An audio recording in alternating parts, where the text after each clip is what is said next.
clearly remember being woken up at 4:30 in the morning by my assistant superintendent of technology. And she said, Dr. Ball, something's really wrong. And I said, well, what do you mean?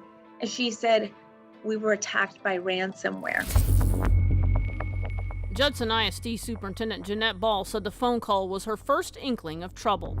Her 23,000 student district located northeast of San Antonio had joined the more than 24 Texas school districts hit by ransomware attacks since 2019. Here's how a ransomware attack works. Hackers break into the school system's computers, lock up the district's systems, steal valuable personal data of staff and students, and hold it for ransom. If they're not paid, they'll sell or post the data on the dark web. It's not searchable by Google or Yahoo. It's a hidden online marketplace often used by crooks. Once we knew that they had some information that probably was not something that we would want out there, then the decision was made that we would pay. Records show Judson paid more than $500,000 out of school funds to the hackers. That's the largest known ransom paid by any school district in the country. We felt very passionately that it was worth protecting our teachers' identity. So yes, it's a lot of money, but when it comes to doing the right thing for our employees and our students, our board is committed to that. In September, the 21,000 student Allen ISD became one of the latest victims, alerting parents in a message that the district experienced a network outage. 11 days later, parents began getting emails from the hackers. It starts out, staff and parents of Allen ISD howdy. We locked down 99% of important infrastructure of Allen ISD on September 21st, so we had a ton of time to carefully study, exfiltrate the data, and prepare attack. It goes on to say how our IT security is very basic. This Allen parent asked that we conceal his identity. His wife works for the district. So how shocked were you when you got an email from the hackers? I was pretty shocked. The hackers wanted millions from the district. The district said it had no intention of paying. Sources provided WFA screenshots of a new hacking group that took credit and posted a few files. The group promised on its blog on the dark web that entities that won't pay for its bug hunting work will find part of their information for sale, and part will be free for downloads. I agree we shouldn't pay them. So who do you trust more at this point? I trust the hackers.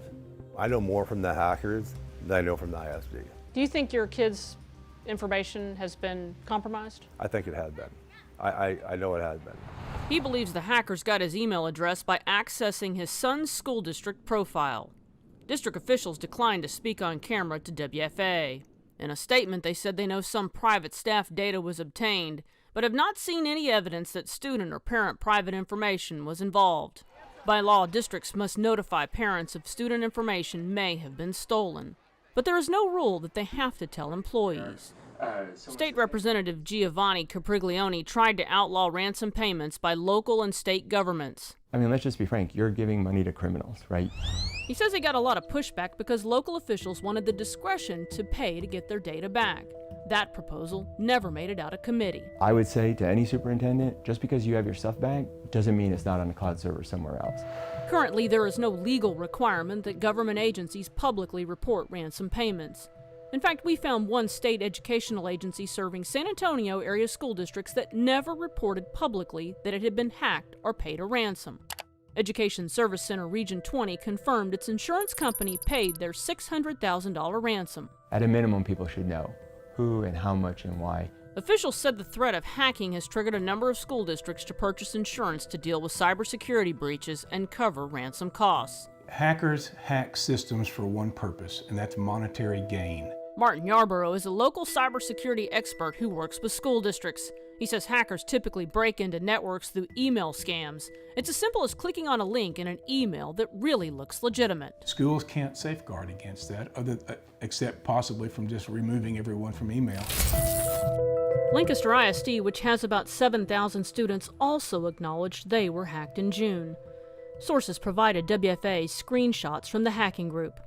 On the dark web, the group posted thousands of pages of Lancaster ISD's stolen internal records. Social Security numbers of employees, personal records, and other information are there, just a download away. The district acknowledged the cyber breach, but didn't reveal the hackers posted sensitive records to the dark web.